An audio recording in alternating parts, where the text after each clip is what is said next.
Item ಯಾವುದೇ ಇರಲಿ try ಮಾಡಿ ಆಚಿ ಚಿಕನ್ ಮಸಾಲಾ. ಆಚಿ ಚಿಕನ್ ಮಸಾಲಾ. ಯಾಕೆ ಹಿಂದಿ ಅನಿವಾರ್ಯ ಅನ್ನುವಂಥ ಪರಿಸ್ಥಿತಿ ನಾವು ಬಂದಿದ್ದೀವಿ? ನಾವು ಮನಸಾರೆ ಒಪ್ಪಿಕೊಂಡಿದ್ದ ಆ ಭಾಷೆಯನ್ನ ಈ ಪ್ರಶ್ನೆ ಇದ್ದಾಗ ಹೌದಲ್ಲ ಒಪ್ಕೊಂಡಿದ್ವಿರಲ್ಲ, ನಾವು ಎಷ್ಟೋ ವರ್ಷಗಳ ಕಾಲ ಒಪ್ಕೊಂಡ್ಬಂದಿದ್ದೀವಿ ಅಂತ. ಒಪ್ಪಿಕೊಂಡಿದ್ದಲ್ಲ ಮನಸಾರೆ, ಅದನ್ನ ಹೇರಿಕೆಯಾಗಿ ನೀವು ತಂದಿಟ್ಟಿರೋದು ಅಂತ ಕೆಲವರು ಅದನ್ನು ವಾದ ಮಾಡ್ತಿದ್ದಾರೆ. ಆ ಹೇರಿಕೆಯನ್ನು ಆಚೆ ತೆಗಿತಿದ್ದೀವಿ ಅಂತ ಕಾಂಗ್ರೆಸ್ ನಾಯಕರು ಹೇಳಿದ್ರು ಕೂಡ ಸಮಯ ಸಂದರ್ಭ ಅನ್ನೋದು ಕೂಡ ಇಂಪಾರ್ಟೆಂಟ್ ಆಗುತ್ತಲ್ವಾ? ಯಾವಾಗ ನೀವು ಹೇರಿಕೆಯಿಂದ ಆಚೆ ತರ್ತಿದ್ದೀರಿ ಮಕ್ಕಳನ್ನ, ಬೇರೆ ರೀತಿಯ ಸಮಸ್ಯೆಗೆ ಮಕ್ಕಳನ್ನು ಕರ್ಕೊಂಡು ಹೋಗ್ತಾ ಇದ್ದೀರಿ ಅನ್ನೋದು ಬಹಳ ಸ್ಪಷ್ಟವಾಗಿ ನೋಡೋದಕ್ಕೆ ಸಿಗ್ತಾ ಇದೆ ಅಂತ. ಇದ್ರ ಬಗ್ಗೆ ಚರ್ಚೆ ಮಾಡೋಣ. ನಮ್ಮ ಜೊತೆಗೆ ಶಶಿಧರ್ ಸರ್ ಕೂಡ ನೇರ ಸಂಪರ್ಕದಲ್ಲಿ ಜಾಯ್ನ್ ಆಗಿದ್ದಾರೆ. Shashidhar sir, okay Shashidhar sir, ಈಗ ತಾನೇ ಆನಂದ್ ಸರ್ ಒಂದು ಮಾತಾಡಿದ್ರು. ಕರ್ನಾಟಕದಲ್ಲಿ ಹುಟ್ಟಿ ಬೆಳೆದು ನಮ್ಮ ನರನಾಡಿಯಲ್ಲಿ ನಮ್ಮ ರಕ್ತದಲ್ಲಿ ಬೆರೆತು ಹೋಗಿರೋದು ಕನ್ನಡ. ಅಂಥದ್ರಲ್ಲಿ ನಮ್ಮ ರಾಜ್ಯದಲ್ಲಿ ಯಾವುದಾದ್ರೂ ಇಲಾಖೆಗೆ ನಾವು ಪರೀಕ್ಷೆ ಬರಿತೀವಿ ಅಂದರೆ ಕನ್ನಡಕ್ಕೆ ಆದ್ಯತೆ ಇಲ್ಲ, ಕನ್ನಡದಲ್ಲಿ ಎಕ್ಸಾಮ್ ಬರೆಯೋದಕ್ಕೆ ಅವಕಾಶನೇ ಮಾಡಿಕೊಡಲ್ಲ. ಅವಾಗ ಮಕ್ಕಳಿಗೆ ಹೆಂಗಾಗುತ್ತೆ ಹೇಳಿ? ಹಿಂದಿ ಅನಿವಾರ್ಯಪ್ಪ, ಓದಲೇಬೇಕು, ಓದಿದ್ರೆ ಮಾತ್ರ ಬೇರೆ ಇಲಾಖೆಯಲ್ಲಿ ಎಕ್ಸಾಮ್ ಬರೆಯೋಕ್ಕಾಗುತ್ತೆ. ಇಂಥ ಪರಿಸ್ಥಿತಿಗೆ ಮಕ್ಕಳನ್ನ ತಂದಿಟ್ಟಿದ್ದೀವಾ? ಇದು ಪ್ರಶ್ನೆ ಇದೆ. ನಾಚಿಕೆ ಅನ್ಸಲ್ವಾ ಸರ್? ನಮ್ಮ ರಾಜ್ಯದಲ್ಲಿ ಯಾವುದೋ ಇಲಾಖೆಗೆ, ಅಲ್ಲಿ ಇಲಾಖೆ ರೈಲ್ವೆ ಇಲಾಖೆಗೆ ಎಕ್ಸಾಮ್ ಬರಿಬೇಕು ಅಂತ ಅಂದ್ರೆ ಕನ್ನಡದಲ್ಲಿ ಬರೆಯೋಕ್ಕಾಗ್ತಾ ಇಲ್ಲ ನಮಗೆ ಅನ್ನುವಂಥ ಬೇಸರ ನಮಗಿದೆಯಲ್ಲ, ಇದಕ್ಕೇನು ಹೇಳ್ತೀರಿ? ಮೇಡಮ್, ಇದು ನಾವು ವಿಷಯಗಳು ತಿಳ್ಕೊಂಡಷ್ಟು, ಭಾಷೆಗಳನ್ನ ಕಲ್ತಷ್ಟು ನಮ್ಮ ಜ್ಞಾನ ಬೆಳವಣಿಗೆ ಆಗತ್ತೆ. ಅದು ಆ ಭಾಷೆ ಈ ಭಾಷೆ ಅಂತಲ್ಲ ಅಲ್ವಾ? ಈಗ ಕೆಲವು ನಮ್ಮ ಕರ್ನಾಟಕದಲ್ಲಿ ಕೆಲವು ಬ್ಯಾಂಕ್ಗಳಲ್ಲಿ ಮ್ಯಾನೇಜರ್ಗಳಿದ್ದಾರೆ, ಅವ್ರಿಗೆ ಕನ್ನಡ ಬರೋದೇ ಇಲ್ಲ. ಆಮೇಲೆ ಇತ್ತೀಚೆಗೊಂದು ಸಂಗತಿ ಆಗಿದೆ, ಈ ವರ್ಷದಿಂದ ನಿಮಗೆ ಗೊತ್ತಿರ್ಲಿ, ಕೆಲವು ಪ್ರಾಥಮಿಕ ಶಾಲೆಗಳಲ್ಲಿ ಕನ್ನಡಕ್ಕೆ ಅಡ್ಮಿಷನ್ ಇಲ್ಲ, ಬರೀ ಇಂಗ್ಲಿಷ್ ಮೀಡಿಯಂ ಮಾತ್ರ ನಡೀತಾ ಇದಾವೆ. ಕನ್ನಡ ಮೀಡಿಯಂ ನನ್ನ ಸುತ್ತಮುತ್ತ ಇರೋ ಶಾಲೆಗಳಲ್ಲೇ ನಡೀತಾ ಇದೆ. ಇದನ್ನ ನಾವ್ ಯಾಕೆ ಪ್ರಶ್ನೆ ಮಾಡ್ಬಾರ್ದು? ನಾನು ಒಬ್ಬ ಕನ್ನಡಿಗನಾಗ ನಾನು ಕೇಳಿದ್ದೀನಿ ಮಾತನ್ನ. ಫಸ್ಟ್ ಕನ್ನಡ ಮೀಡಿಯಂಗೆ ಅಡ್ಮಿಷನ್ ಮಾಡ್ಕೊಳ್ಳಿ ಅಂದ್ರೆ ಇಲ್ಲ, ಈ ಕನ್ನಡ ಮೀಡಿಯಂ ಇಲ್ಲ ಅಲ್ಲಿ. 1ನೇ ಕ್ಲಾಸಿಂದ 8th ವರೆಗೂ ಇದೆ, PM ಶ್ರೀ ಶಾಲೆ ಅದು. ಕನ್ನಡ ಮೀಡಿಯಂಗೆ admission, no admission. English medium ಮಾತ್ರ ಅಡ್ಮಿಷನ್ ಮಾಡ್ಕೋತಾ ಇದ್ದಾರೆ. ಇಂಥವು ಸಾವಿರಾರು ಶಾಲೆಗಳು ನಮ್ಮ ಕರ್ನಾಟಕದಲ್ಲಿ ಈ ವರ್ಷ ಉಟ್ಕೊಂಡಿದ್ದಾವೆ. ಇದನ್ನ ನಾವು ಕನ್ನಡಿಗರಾಗಿ ಮೊದಲು ಪ್ರಶ್ನೆ ಮಾಡ್ಬೇಕಾಗಿದೆ. ಅಂದ್ರೆ ಎಲ್ಲಾ ಭಾಷೆಗಳನ್ನು ನಾವು ಕಲಿಬೇಕಾಗ್ತದೆ, ಅದನ್ನ ಹೊರೆ ಅಂತ ತಿಳ್ಕೊಳ್ಳೋದಲ್ಲ. ನೋಡಿ, ನಾವು ಓದ್ತಾ ಇದ್ದಾಗ, ನಾವು ಪ್ರೈಮರಿ ಹೈಸ್ಕೂಲ್ಗಳಲ್ಲಿ ಓದ್ತಿದ್ದಾಗ ನಮ್ಗೆ ಹಿಂದಿ ಕೇವಲ 50 ಮಾರ್ಕ್ಸ್ ಇತ್ತು, ಆಗೊಂದ್ ರೀತಿ ಇತ್ತು. ಈಗ ಅದು 100 ಮಾರ್ಕ್ಸ್ ಮಾಡಿದ್ದಾರೆ. ಮಾಡಿರೋದು ಯಾರು? ಸರ್ಕಾರಗಳೇನೆ. ಬಟ್ ನಾವು ಅವತ್ತ ಕಲಿತಿದ್ದಾಗ ನಮ್ಮ ಜ್ಞಾನಕ್ಕೆ ಶಕ್ತಿ ಎಷ್ಟಿತ್ತು, ಜ್ಞಾನ ಮತ್ತೆ ಎಷ್ಟಿತ್ತು, ಇವತ್ತಿನ ಮಕ್ಕಳ IQ ಎಷ್ಟಿದೆ ಅನ್ನೋದನ್ನ ನಾವು ಯೋಚನೆ ಮಾಡ್ಬೇಕಾಗ್ತದೆ. ಇದು ಹೊರೆ ಅಲ್ಲ ಮಕ್ಕಳಿಗೆ. ಹೊರೆ ಆಗಿರೋದು ಯಾವ್ದು ಅಂತಂದ್ರೆ, ಇವತ್ತು ಕಷ್ಟಕರ ಸಬ್ಜೆಕ್ಟ್ ನೀವು ಯಾವ್ದಾದ್ರು ಮಕ್ಳನ್ನ ಕೇಳಿ, ನನಗೆ ಗಣಿತ ಕಷ್ಟ, ಸೋಷಿಯಲ್ ಕಷ್ಟ, ಸೈನ್ಸ್ ಕಷ್ಟ ಅಂತಾರೆ. ಹಾಗಾದ್ರೆ ಕಷ್ಟವಾದ ಸಬ್ಜೆಕ್ಟ್ ಎಲ್ಲ ಗ್ರೇಡ್ ಮಾಡ್ತಾ ಬಂದ್ರೆ ಯಾಕೆ ನಾವು ಎಕ್ಸಾಮ್ ಮಾಡ್ಬೇಕು, ಸ್ಕೂಲ್ ಮಾಡ್ಬೇಕು? ಗ್ರೇಡ್ ಕೊಟ್ಬಿಡ್ಬೋದಲ್ಲ ಸ್ಕೂಲ್ಗಳಲ್ಲೇ. ಪರೀಕ್ಷೆಗೆ ಕೋಟ್ಯಾಂತರ ರೂಪಾಯಿ ಉಳಿತಾಯ ಆಗತ್ತಲ್ಲ. ಇದನ್ನು ನಾವು ಯೋಚನೆ ಮಾಡ್ಬೇಕಾಗ್ತದೆ. ದಯವಿಟ್ಟು ಅರ್ಥ ಮಾಡ್ಕೊಳ್ಳಿ, ಯಾವ ವಿಷಯಗಳು ಸಹ ಮಕ್ಕಳಿಗೆ ಹೊರೆ ಅಲ್ಲ.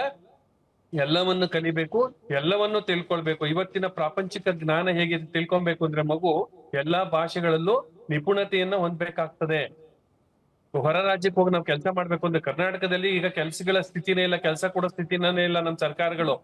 ಇಂಥ ಪರಿಸ್ಥಿತಿನಲ್ಲಿ ಮಕ್ಕಳು ಹೊರ ರಾಜ್ಯಗಳಿಗೆ ಸಂಸದರು ಈಗ ಹಿಂದಿ ಕಲಿತಿದಾರಲ್ಲ, ಕಲಿತಾರೆ ಬಿಡಿ. ನಾಳೆ ದಿನ ಅನಿವಾರ್ಯ ಬಂದಾಗ, ಅನಿವಾರ್ಯ ನಾನು ಕೆಲಸ ಮಾಡ್ಲೇಬೇಕು ಅಂತ ಕಲಿತಾರೆ, ಕಲ್ಸುತ್ತೆ ಅಂತ. ಹಸಿವು ಕಲ್ಸುತ್ತೆ ನಮ್ಮನ್ನ. ಅಲ್ಲ ಹಾಗಲ್ಲ ನಾನು ಹೇಳ್ತಾ ಇರೋದು. ಟೀಚರ್ಗಳೇ ಇಲ್ಲ ಅಂದ್ರೆ, ಹಿಂದಿ ಸಬ್ಜೆಕ್ಟೇ ಇಲ್ಲ, ಟೀಚರ್ಗಳೇ ಇಲ್ಲ ಅಂತಂದ್ರೆ ಕಲ್ಸೋರ್ ಯಾರು? ಅವಾಗ ಕಲಿಯಕ್ ಯಾರು ಹೋಗ್ತಾರೆ? ಈಗಾಗ್ಲೇ ಎಲ್ಲ ಮುಚ್ಚಿಬಿಟ್ಟಿದ್ದಾರೆ, BEd ಕಾಲೇಜ್ ಎಲ್ಲ ಕ್ಲೋಸ್ ಮಾಡ್ತಾ ಇದ್ದಾರೆ, ಹಂತವಾಗಿ ಮುಗಿಸ್ತಾ ಬಂದಿದ್ದಾರೆ. ಇನ್ನೆಲ್ಲಿ ಉಳ್ಕೊಳ್ಳುತ್ತೆ?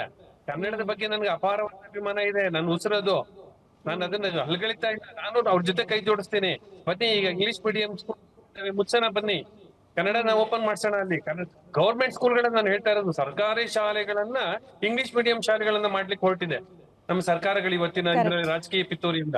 ಇದ್ರ ಕಡೆ ಹೆಚ್ಚು ಗಮನ ಕೊಡಿ ಅಂತ ನಾನು ಕೈ ಮುಗಿದು ಕೇಳ್ಕೊಳ್ತಾ ಇದ್ದೀನಿ ನಮ್ಮ ಕನ್ನಡಿಗರಿಗೆ, ಕನ್ನಡ ಭಾಷಿಗರಿಗೆ. Okay Bhaskar sir, Shashidhar sir ಹೇಳೋದ್ರಲ್ಲಿ ಒಂದು ಪಾಯಿಂಟ್ ಇದೆ.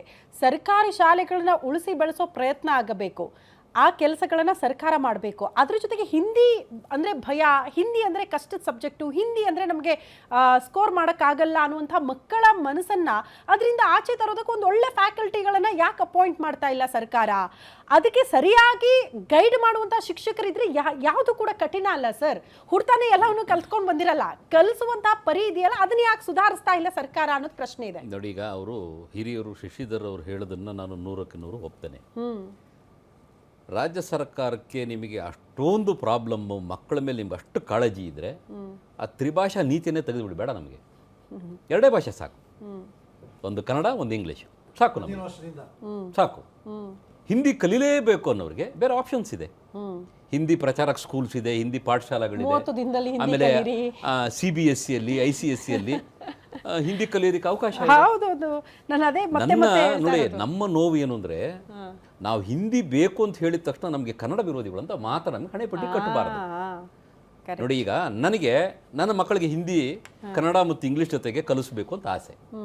ಈಗ ಅವರೇ ಆಗಲೇ ಆನಂದ್ ಅವರು ಒಂದು ಸ್ಟ್ರಾಂಗ್ ವರ್ಡನ್ನ ಉಪಯೋಗಿಸಿದ್ರು, ಹಿಂದಿ ಏರಿಕೆ ಇದು ಗುಲಾಮ್ಗಿರಿ ಅಂತ ಹೇಳಿ.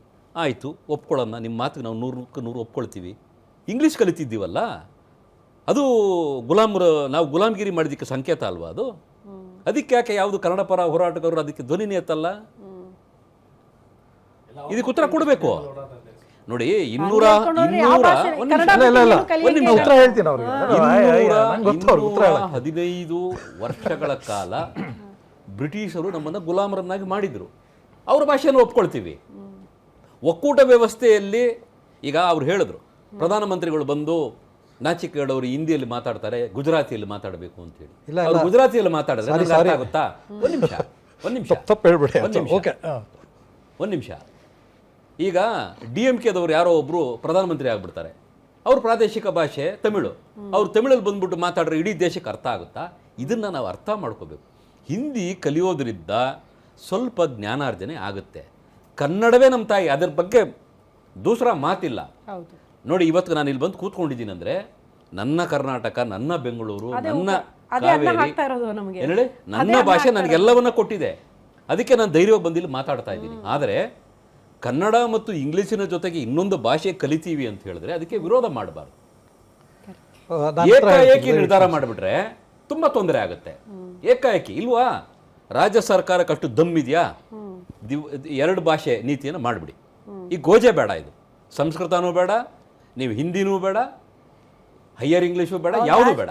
ರಾಜಕೀಯವಾಗಿ ತಮಿಳುನಾಡು ತರ, ಮಹಾರಾಷ್ಟ್ರ ತರ ಮಾಡಿಬಿಡಿ. ಗೊಂದಲನೇ ಇರಲ್ಲ.